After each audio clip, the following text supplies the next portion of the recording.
کہ پہلے کہا گیا کہ بیت المقدس کے اطراف میں اللہ نے برکتیں نازل فرمائی ہیں، روحانی برکتیں بھی، اور درخت ہیں کھجوروں کے اور باغات ہیں ہر طرح کے پھلوں کے، زیتون کے اور انجیر کے، اللہ نے بڑی برکتیں رکھی ہیں جی۔ تو روحانی برکتیں بھی ہیں اور مادی برکتیں بھی ہیں۔ اور جب دشمنوں نے حملہ کیا تو اطراف میں انبیاء کی قبریں بھی ہیں، یہ قبریں ان کو بچا نہیں سکی۔ لوگ کہتے ہیں کہ ہم فلاں بابا سے جڑے ہوئے ہیں، قبروں پر آؤ یہاں مراد پوری ہو جاتی ہے۔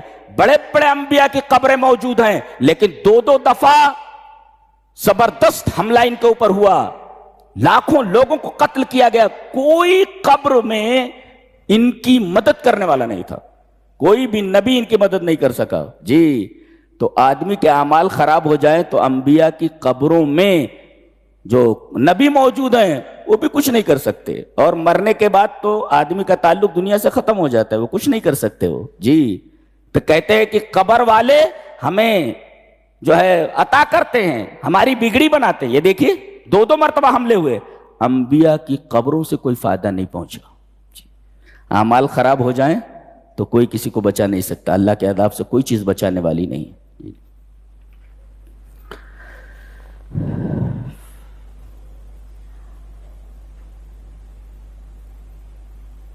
تو سبحان الذی اسری بعبدہ لیلا من المسجد الحرام الی المسجد الاقصی الذی بارکنا حولہ، کس لیے بلایا گیا تھا؟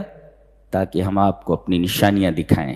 جنت دکھائی گئی، جہنم دکھائی گئی، اللہ اکبر، تمام انبیاء کرام سے ملاقات کرائی گئی، جنت کے داروغہ سے ملاقات کرائی گئی، جہنم کے داروغہ سے ملاقات کرائی گئی جی۔ جنت دکھائی گئی، جہنم دکھائی گئی، اللہ، یہ نبی ہوتا ہے، ہم لوگ سوچ بھی نہیں سکتے، جو دیکھ کر کے آ گیا ہے، جو دیکھ کر کے آئے، یہ نبی ہوتا ہے، اس کو نبی کہتے ہیں۔ وہ جو بات بولتا ہے وہ ایسے بولتا ہے جیسے دیکھ کر آیا ہو، اسی ساری چیزیں دکھا دی جاتی ہے، جو بولتا ہے پرفیکٹ ہوتی ہے، 100% صحیح ہوتی ہے۔ اب ایک عجیب بات آ رہی ہے، بنی اسرائیل کی تباہی کے بعد، بنی اسرائیل کی تباہی کے ذکر کے بعد قرآن حکیم کا تذکرہ ہے جی۔ ان ھذا القرآن یہدی للتی ہی اقوم، اقوم سیدھا کس کو بولتے؟ آدمی جب ٹریک سے تھوڑا ہٹتا ہے تو گویا وہ سیدھے راستے سے ہٹ گیا۔ کہتے ہیں کہ بنی اسرائیل پر جو مصیبتیں آئیں، جو عذابات آئے، ان سے اگر بچنا ہے تو صرف ایک ہی طریقہ ہے، قرآن حکیم کو مضبوطی سے پکڑ لو۔ اس لیے کہ بنی اسرائیل کی تباہی کے ذکر کے بعد مان قرآن حکیم کا ذکر ہے، ان ھذا القرآن یہدی للتی ہی اقوم۔ آدمی ٹریک سے ہٹتا ہے تب عذاب آتا ہے، یہ آدمی جا رہا ہے سیدھے راستے پر، برابر ہے؟ جیسے یہود سیدھے راستے پر چلے، پھر ٹریک سے ہٹ گئے، عذاب آیا۔ تم اس سیدھے راستے پر جا رہے ہو، ٹریک سے ہٹے کہ تمہارے اوپر عذاب آنے والا۔ قرآن کا کام کیا ہے؟ اس ٹریک سے تمہیں ہٹنے نہیں دیتا، یہ قرآن کو مضبوطی سے پکڑو، تمہیں اس ٹریک سے ہٹنے، اقوم بالکل سیدھا رکھنے والا ہے، یہ ٹریک سے ہٹنے نہیں دے گا۔ یہ قرآن حکیم کا فائدہ ہے۔ کیوں؟ اس لیے کہ راستے پر چلتے چلتے جب آدمی ٹریک سے ہٹتا ہے تب عذاب آتا ہے۔ جیسے بنی اسرائیل راستے پر چلے اور ٹریک سے ہٹ گئے، عذاب آیا، ایسے ہی تم ٹریک سے اگر ہٹو گے تو تمہارے اوپر بھی عذاب آنے والا۔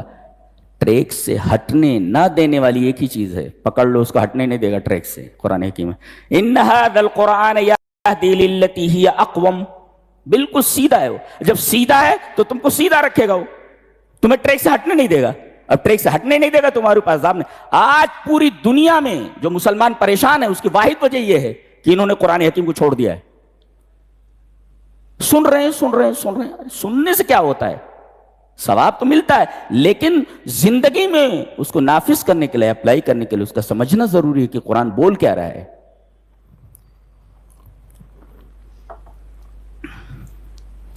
اس کے بعد فرمایا گیا انسان جو کچھ کرتا ہے خیر اور شر اس کے گلے میں لٹکا دیا جاتا ہے، مرنے کے بعد وہ چیز نکال لی جائے گی۔ کتنی عجیب بات ہے۔ وہ کل انسان الزم، الزام کا مطلب ہوتا ہے چپکا دینا، اسے چپکا دینا کہ اس سے نکلے نہ۔ ہم نے ہر انسان کے طائر کو، چڑیا، عمل کو چڑیا کہا گیا ہے، چڑیا۔ در حقیقت یہ تعبیر عرب کی عادت کے مطابق استعمال کی گئی ہے، اختیار کی گئی ہے۔ عرب جب کسی کام کے لیے نکلتے تو پرندہ اگر بیٹھا رہتا خود اڑ جاتا، یا یہ اڑاتے اڑتا، خود اڑ جاتا یا یہ اڑاتے اڑتا۔ داہنی طرف اگر نکل جاتا تو تفاعلو، اور بائیں طرف اڑ جاتا تو تشاءم، یعنی اگر داہنی طرف اڑتا تو اس سے اچھی فال لیتے اور کام پر چلے جاتے، کام کرتے۔ لیکن اگر بائیں طرف اڑتا تو اس سے شر مراد لیتے اور کام پر نہیں جاتے تھے۔ اس کا مطلب، طائر کا مطلب ہوتا ہے خیر اور شر۔ انسان جو برائی کرتا ہے، اچھائی کرتا ہے، دونوں چیزیں طائر ہیں، طائر، ان کو انسان کے گلے میں لٹکا دیا جاتا ہے۔ اور اگر سائنسی انداز سے دیکھا جائے تو آپ کی پوری زندگی کا ریکارڈ ایک معمولی سی چپ کے اندر وہیں کہیں چپکا دیا جاتا ہے۔ پوری زندگی کا ریکارڈ چھوٹے سے چپ کے اندر موجود ہے، اور قیامت کے دن اس کو نکال لیا جائے گا۔ یہ رہا تیرا کچا چٹھا زندگی کا۔ وَكُلَّ إِنسَانٍ الْزَمْ، اچھا کہا گیا کہ گردن میں لٹکا دیا جاتا ہے، اور کہیں کیوں نہیں؟ اس لیے کہ گردن جو ہوتی ہے یہ جسم کا نمایاں حصہ ہوتی ہے۔ گردن یہ جسم کا نمایاں حصہ ہوتی ہے۔ عورتیں ہار کہاں پہنتی ہیں؟ گلے میں، جی گلے میں ہار پہنتی، اور خوبصورتی گلے میں ہار پہننے ہی کی وجہ سے۔ ہاتھ میں ہار پہن لے تو اچھا تھوڑی لگتا ہے، منڈی پہ لگا لے ہار اچھا لگتا ہے، گلے میں پہنتے تو اچھا لگتا ہے۔ اللہ نے فرمایا اس گلے میں توق بھی ڈالا جا سکتا ہے، اور اس گلے میں ہار بھی سونے کا۔ تو اگر اچھا کرو گے تو سونے کا ہار ہے، اور اگر برا کرو گے تو توق پہنا دیا جائے گا، جیسے مجرم کو توق پہنا دیا جاتا ہے۔ تو خیر ہار ہے اور شر یہ توق ہے، دونوں چیزیں تم کو پہنا دی گئی ہیں۔ وَكُلَّ إِنسَانٍ أَلْزَمْنَاهُ طَائِرَهُ فِي عُنُقِهِ، اچھا پہنا تو دیا گیا ہے، آگے کیا ہوتا ہے اس کے بارے میں فرمایا گیا کہ وَنُخْرِجُ لَهُ يَوْمَ الْقِيَامَةِ۔ اچھا اخراج کا مطلب یہ ہے کہیں پر ہے کوئی چیز اندر اور پھر نکالی گئی ہے، ہاں یعنی کہیں کوئی چیز اندر ہے، اندر سے نکالی جا رہی ہے۔ میں نے کہا کہ مراد چپ بھی لے سکتے ہیں، ایک چپ لگا دی گئی جس میں پوری زندگی کے ریکارڈ ہے۔ وَنُخْرِجُ لَهُ يَوْمَ الْقِيَامَةِ كِتَابًا يَلْقَاهُ مَنْشُورًا، وہ کتاب نکال لی جائے گی اور تمہارے سامنے کھول دی جائے گی۔ یہ رہا تمہاری زندگی کا پورا کچا چٹھا، یہ رہا، پڑھو، اقرا کتابک، اپنی کتاب خود پڑھ لو، سامنے دیکھ لو۔ یہ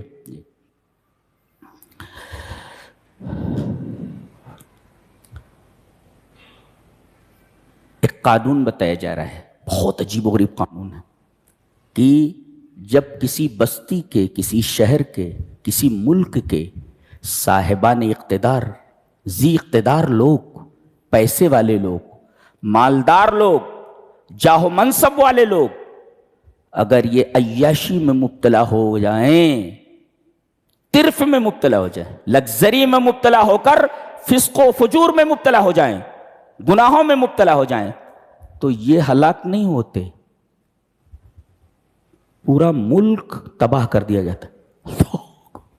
کیا عجیب بات کہی گئی بھائی، انہوں نے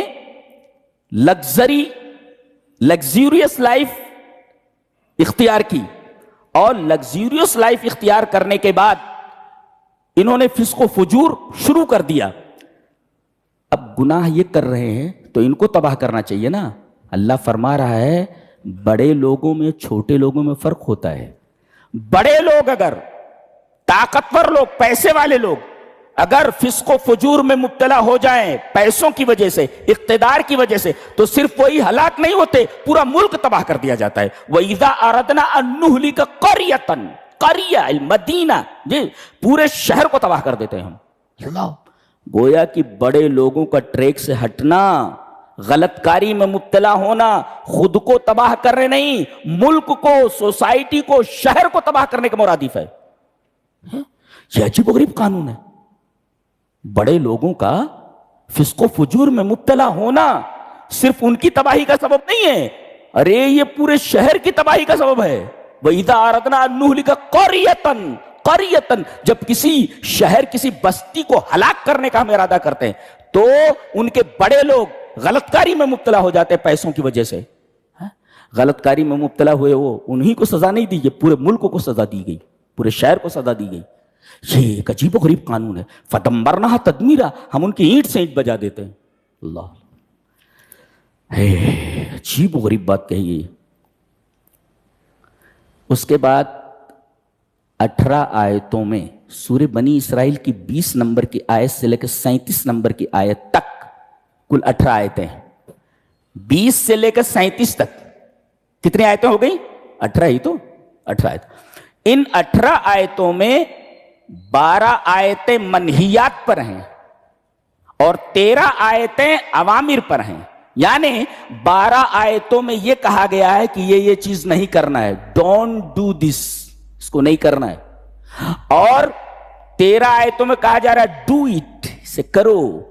تو 12 آیتوں میں منہیات ہیں، جن چیزوں سے منع کیا گیا ہے ڈونٹ ڈو اٹ، اور 13 آیتوں میں کہا گیا ڈو اٹ، اسے کرنا ہے. گویا کہ 18 آیتوں میں 12 منہیات ہیں اور 13 اوامر ہیں، کل ملا کر کے 25 احکام ہیں. 25 احکام ہیں اور یہ 25 احکام یہ تورات کے بنیادی احکام ہیں. پوری تورات ان 18 آیات کے اندر مذکور ہے. اتنی جامع کتاب. اور ایک نکتہ بتاؤں، اس میں جو 25 احکام بتائے گئے ہیں، 25 اصول اور 25 ضابطے، پوری انسانیت اس پر متفق ہے، کسی کو اس پر اعتراض نہیں ہے ایک چیز پر بھی. کتنی اچھی بات ہے. یہ 25 سمجھ میں نہیں آیا، یہ 25 جو احکام دیے گئے ہیں، 12 ڈونٹ ڈو اٹ اور 13 ڈو اٹ. یہ 25 جو احکام ہیں یہ ایسے احکام ہیں کہ پوری ہیومینٹی، پوری انسانیت اس پر متفق ہے، کسی کو اس پر اعتراض نہیں ہے. جیسے ماں باپ کے ساتھ حسن سلوک کرو، جی ان کے ساتھ برا سلوک نہیں کر سکتے، پوری انسانیت مانتی ہے. جی اپنے رشتہ داروں کو ان کا حق دے دو، ان کا خیال رکھو، مسکین کا خیال رکھو، مسافر کا خیال رکھو، فضول خرچی نہ کرو. فضول خرچی کرنے والے شیطان کے بھائی ہیں. اور اسی طریقے سے اپنی اولاد کو مفلسی کے ڈر سے قتل مت کرو، زنا کے قریب نہ جاؤ، ناحق کسی کو قتل مت کرو. جب تول دو تو پورا دو، اس لیے کہ پیسہ پورا لے رہے ہو. یتیم کا مال مت کھاؤ. سبحان اللہ و بحمدہ. 25 احکام ہیں. ان تمام احکامات کے اوپر پوری انسانیت متفق ہے. جی کسی کو اعتراض نہیں ہے، اس کے اوپر کسی کو اعتراض نہیں ہے. یہ کیسی کتاب ہے؟ سبحان اللہ و بحمدہ سبحان اللہ العظیم. اور یہ 25 احکام کوئی اپنی زندگی میں نافذ کر لے تو انسان بن جائے، اس لیے کہ ان 25 احکام کے اوپر پوری انسانیت متفق ہے. تو اپنی زندگی میں لے آؤ تو سب سے بڑے انسان بن جاؤ گے، اس لیے کہ انسانیت کو اعتراض ہی نہیں نا کسی چیز پر. کیا کتاب ہے اللہ. سبحان اللہ.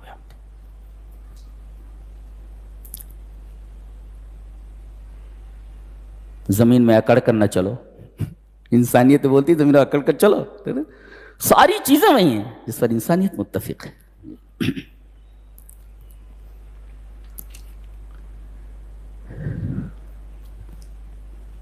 یہاں یہ کہا گیا ماں باپ کے بارے میں کہ ان کو اف نہیں کہہ سکتے آپ. اف. عربی جو الفابیٹس ہیں الف سے لے کر یا تک، جتنے الفابیٹس ہیں الف سے لے کر یا تک، اس میں سب سے زیادہ ثقیل طا ہے. طا. اور سب سے خفیف ہے فا. طا زبان جو ہے تالو کے اوپر لگتی ہے. زبان تالو پر لگتی ہے، تالو سے لگ کر کے نیچے آتی ہے تب تو آدھا قا، زبان تالو سے لگتی ہے. لہذا پورے عربی حروف الہجا میں الفابیٹس میں سب سے زیادہ ثقیل طا ہے اور سب سے زیادہ خفیف فے ہے، فا اف.